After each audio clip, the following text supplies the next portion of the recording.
Today is the day that 79 years ago, our dear Rebbe's father, Rabbi Levi Yitzchak, Rabbi Leivik, as he was affectionately known, passed away. Passed away, being sent into exile for being a fierce leader of the Jewish people and not allowing for a moment his integrity, his commitment to the Jewish people to be altered, changed in any manner.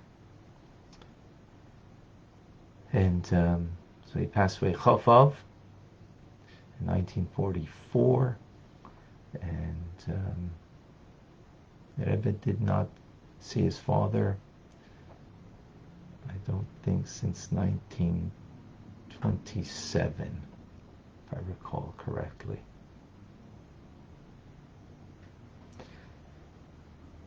Yeah. But his father merited to have such a son. Welcome to Tanya today. I'm Rabbi Ronnie Fine, coming to you from Chabad Zichron Kadesh, Montreal, Canada, where it's a privilege and a pleasure to share with you the Tanya. And we share today with Michael in Germany, Jan in Mexico, June is in Australia, John, North Carolina, Simcha is with us in Florida, Chava Celeste is in Boulder, Colorado, Rabbi in Morocco,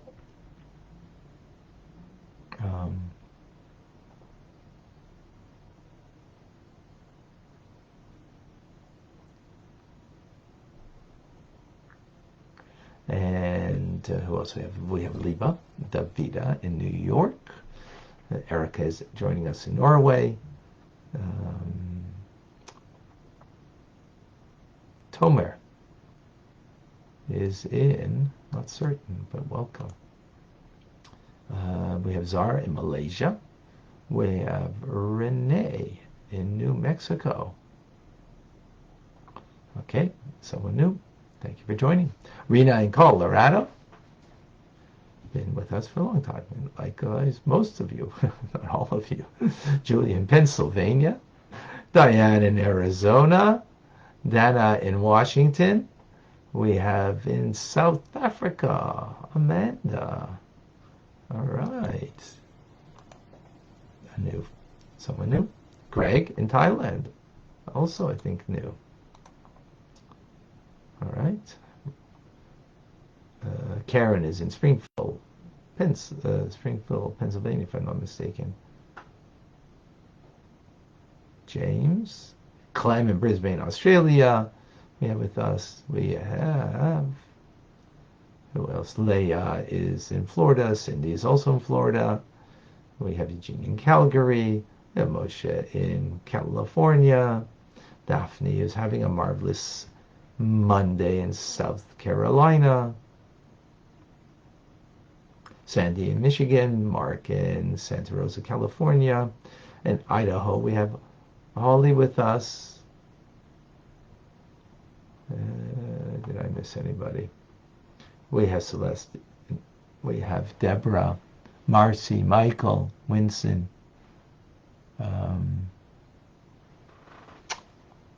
That's on Clubhouse. Instagrammers, we have Jennifer in Minnesota. We have Sylvia in New York. Akoy in Lima, Peru.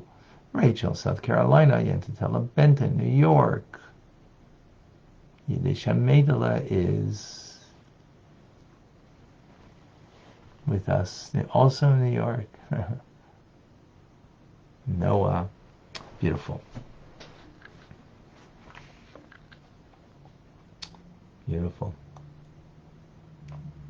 Today's learning is in honor of our dear Rebbe's father, Rabbi Leivik, whose yahrzeit is today, and also from my dear wife, Simcha. It's her birthday today. So mazel tov to her. She had a year of great success and blessings beyond what she imagines.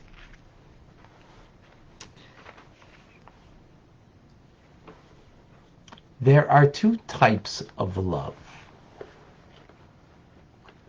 The first type is born out of an understanding, out of an awareness. When you know how good the Tanya is, that brings to a love for Tanya. When you know the greatness of God, when you know, for example, the closeness, when you're aware and think about, even meditate upon, the closeness of God to me, right? I would think that, meditate upon that. That's going to bring a sense of warmth, a sense of connection, and a love. Then there's another type, and that comes after the first one. That love you own. In human relations, also, it's a owning of looking at a loved one, and sometimes, we're critical. Not sometimes. Often, we're very critical. But to own the love is to think about that person and their goodness. Can you think about their negativity? Yeah, of course, obviously. Is that helpful?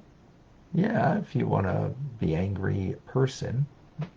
But if you want to be connected to that person, so think about their goodness, and that will bring you an attachment, love, a sense of awe even. That's the first one. Then the second one that comes after, it's a gift from above. You can't acquire it on your own. It's granted. It's a heightened form of love and awe of God that's gifted from above. We have a metaphor for it in the Torah that speaks about the Kohanim, the priests, that they get gifts for their service. So once you serve properly, right, the first level, then you get gifts, like the Kohanim. You get gifts. And what is this gift? The gift of love, an attribute of love. And likewise, also awe. And there's no comparison between the two types of love and awe. The first one is very limited because it's based on our understanding. Well, we have limited understanding of God or anything for that matter. And therefore the love will be, and love and awe will be limited. But when God gives it to you, God's not limited. He's the creator. We're created, so we have those limitations. But it is incomparable, being that it comes from God. Now, as a result, this is called true love and awe. Why is it true love and awe? Well, because God is truth. The seal of God is truth. What does that mean? Because he is the only true thing. We are something from nothing, from him. We are no thing in relation to him. We don't even have to be, right? The only thing that has to be is God. So therefore, he is absolute truth. And therefore, a love and awe that is given to someone from him, that's deemed true love and awe. Well, how do you merit that? How could you get that? How could you get that gift? The truth of God.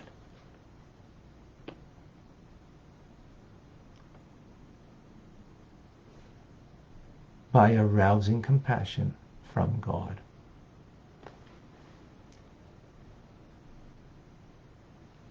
What compassion. The compassion over our soul. Because our soul is a part of him. So the truth is, it's inside of us, but it's lost. It's in exile. Right? It's the attribute of Jacob, of Yaakov. He's the embodiment of compassion. And compassion is able to bolt one end to another. It's able to take from the highest and bring it down to the lowest. Because that's really what compassion is, right? That you can sit in darkness and God will illuminate. That God's kindness prevails over us.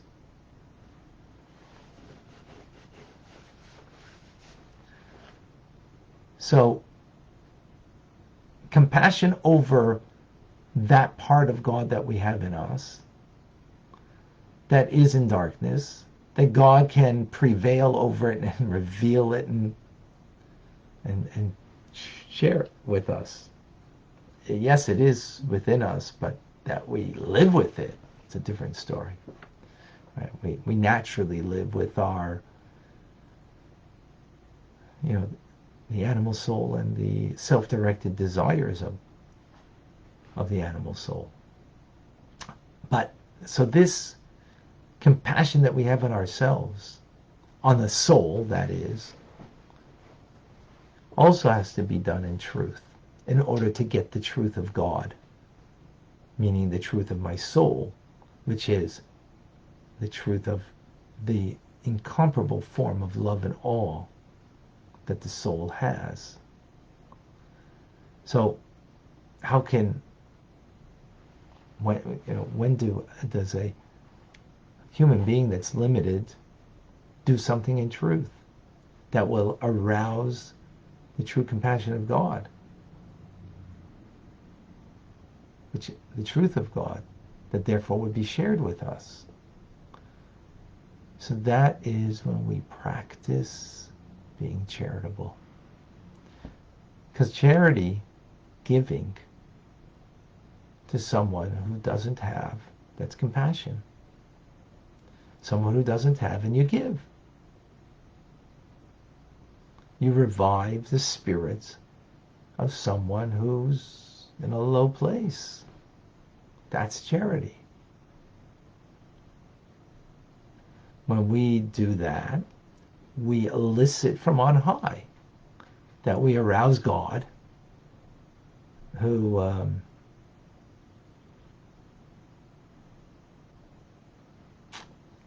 we arouse, just as we had great compassion towards another down here, that elicits from God his great compassion, that then brings out his kindness, which was concealed, and now it's revealed and emerges with a great illumination.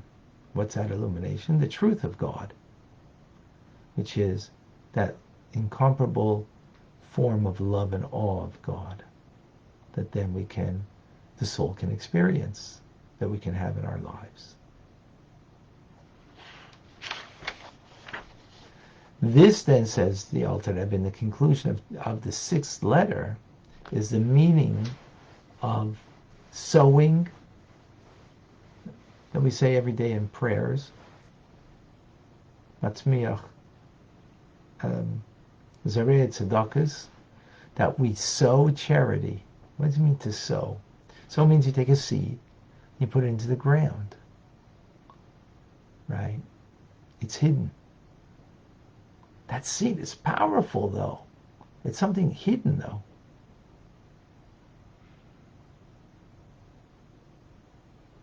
What happens? The right combination of things, it's going to sprout and grow into a fruit tree. Something incomparable to what it is. Right? So, meaning, the charity that we do, the compassion that we have on another by being charitable, is that seed that now grows into something incomparable, much more than what you did in that act. that it elicits God's compassion. We had compassion, elicits his compassion on high, that reveals to us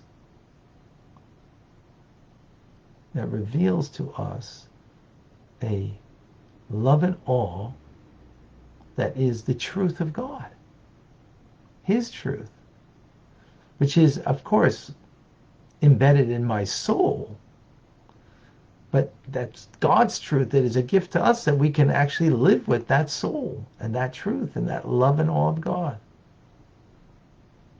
Wow, very powerful.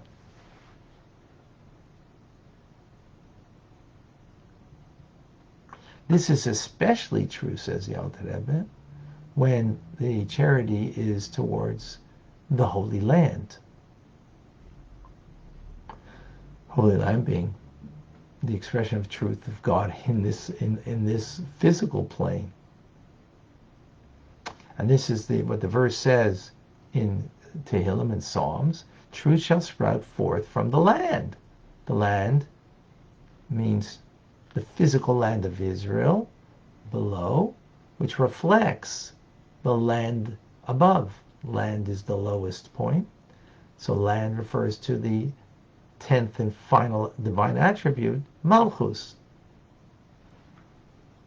So by sowing charity in the land, you elicit the land above, Malchus Vatzilus, the great compassion that is there, that then illuminates and reveals from the hiddenness of the soul's love and awe of God to be attached in such a manner.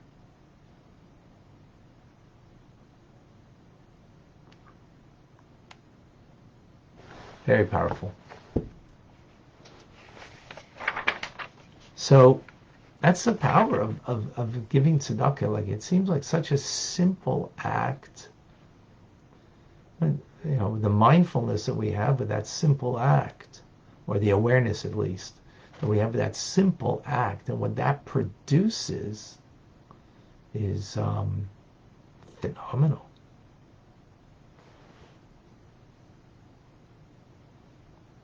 It's unreal.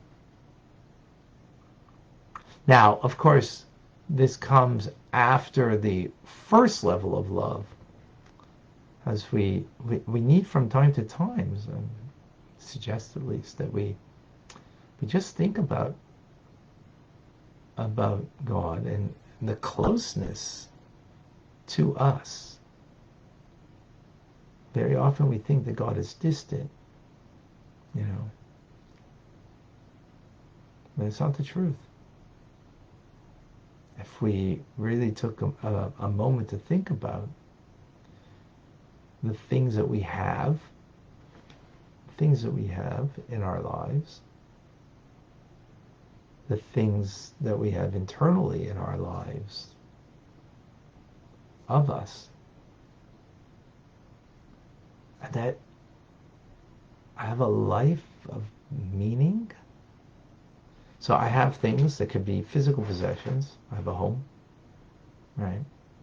I have things. More importantly, I have a family. I have a community. I have a community. We're a community here, online community. You need that online community, but you also need a community where you are. And then what I am.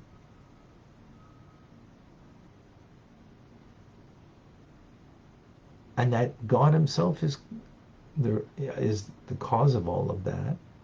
And that his closeness is there.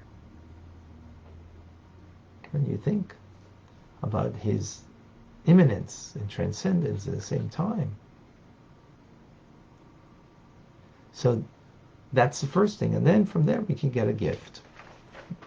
I don't know how much of that gift, the righteous get that for sure.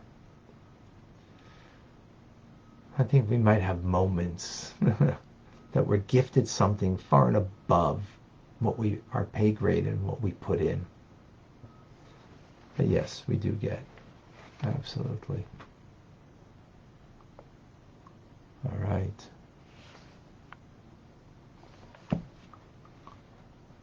any questions?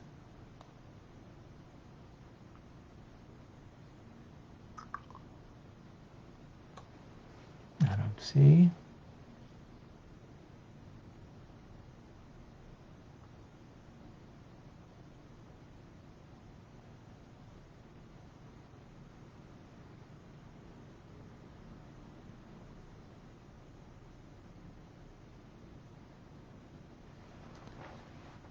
Oh, Erica has a question. I missed it. Let me find it.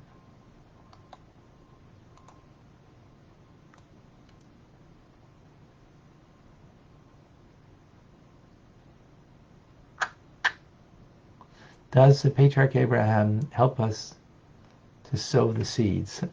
Well, Abraham is the embodiment of kindness. Here we're speaking about Jacob because he's the embodiment of compassion. Compassion is a real truth. Because kindness is motivated by love, right? And it's a kind of love that is about me. Yesh misha ahev. I am loving. I feel the closest to someone, and then you attach. So it's about you expressing your love, right? So it's about you, more so, shall we say, of course. And the person is the object of your love, and that's why it can be objectified. Right? You can smother someone in love because it's about your feeling. It's about you expressing your feeling of love.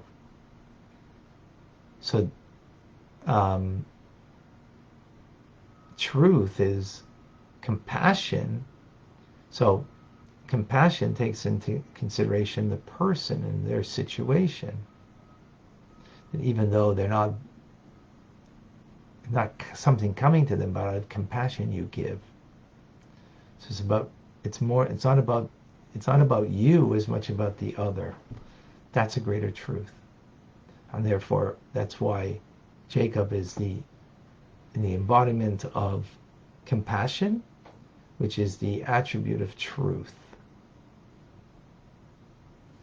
So that's the reference, or that's what we are, what the Alter Rebbe is teaching us over here.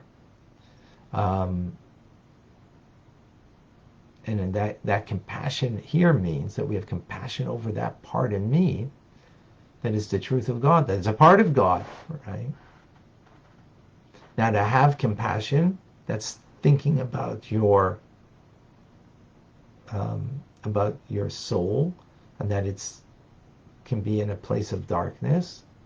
So the real compassion is that when you then express it in an act of giving, in a manner of compassion to another, giving charity, that becomes the way to elicit the compassion from above, that will then bring a flow of the truth of God into our soul, of a love and awe that we get gifted from Him. What does it mean to get gifted love and awe? Because it's the love of awe that is inherent to the soul, that is the makeup of the soul, that it desires to connect just because that's the reality of the soul, that it is connected. That's a very profound and very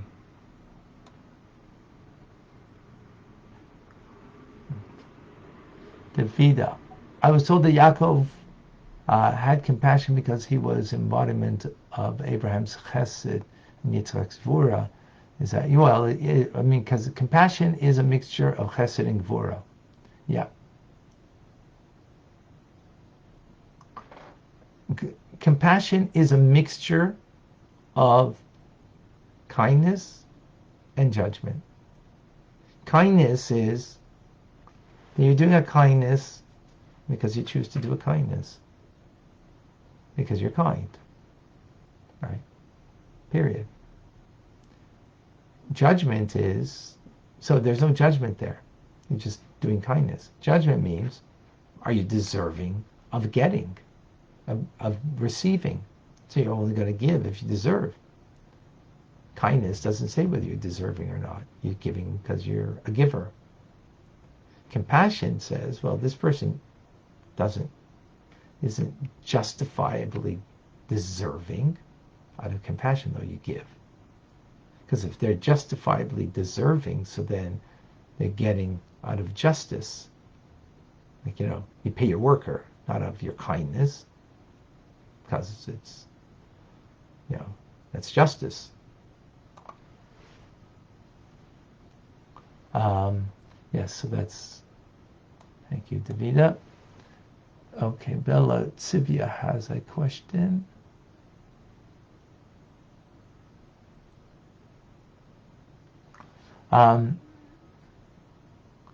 Spoke about knowing God based on the good things that we have in our life.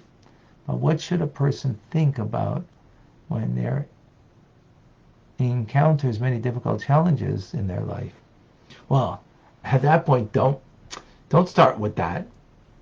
No one's denying that we don't encounter challenges, but when you're thinking about God, first think about the closeness that there is. The challenges that can come afterwards. But first, not with the challenges, because that doesn't develop a sense of bonding. First, the closeness, and then the challenges you could put into a different perspective and reframe it. That's what's possible. Excellent. Thank you, Tsivia, for that. Excellent question.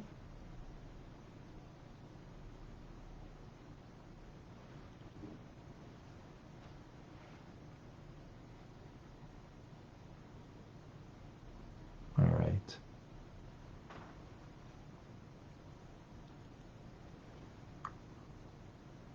Beautiful.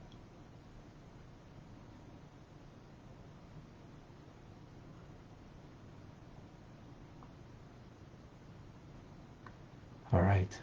As I mentioned, today's lesson is in merit and honor of the Rebbe's father, who's your site today, and for my dear wife, Simcha, who's her birthday today.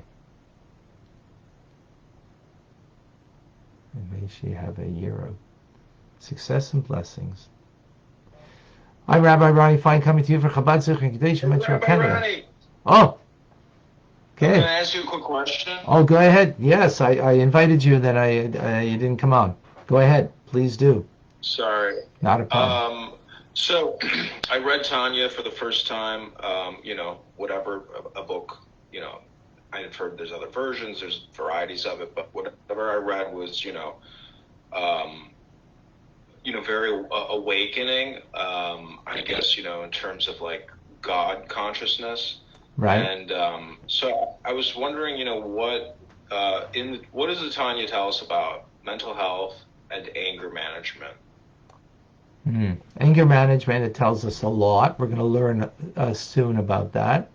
So I'm going to wait to answer that so we could learn it inside, or learn it from the daily class. We're going to have that soon. And mental health. So about which today is very prevalent and an issue that needs to be dealt with. So Tanya really is speaking to the healthy element within us. If we don't have a healthy mind, there are some things that Tanya deals with, and that would be more of a reframing of things, a different understanding of things. But as far as someone that needs a healthcare professional, a psychiatrist, a psychologist, or in that manner, I wouldn't say that Tanya speaks directly Maybe indirectly there's some reference, but definitely not directly, because it's speaking to those who have a mind, like today, what we just spoke about, the first level of love, right? What was the first level of love? Is that you use your mind to think about and contemplate the greatness of God, the closeness of God in your life. So now if a person, and as Sylvia brought up, Bella brought up about, if you have challenges in life. So a person who their challenges are so overwhelming that they can't think anything positive about God, so then there's, a question. It could be a mental health issue, could be, or could be just, a big challenge that a person is dealing with and just doesn't have the perspective, the healthy perspective, the Tanya perspective on how to deal with those things. So, when learning that aspect, hopefully that can help change things. But sometimes it's not the case, and you need a professional like our hypnosis right now. You might need, some professional help. Absolutely.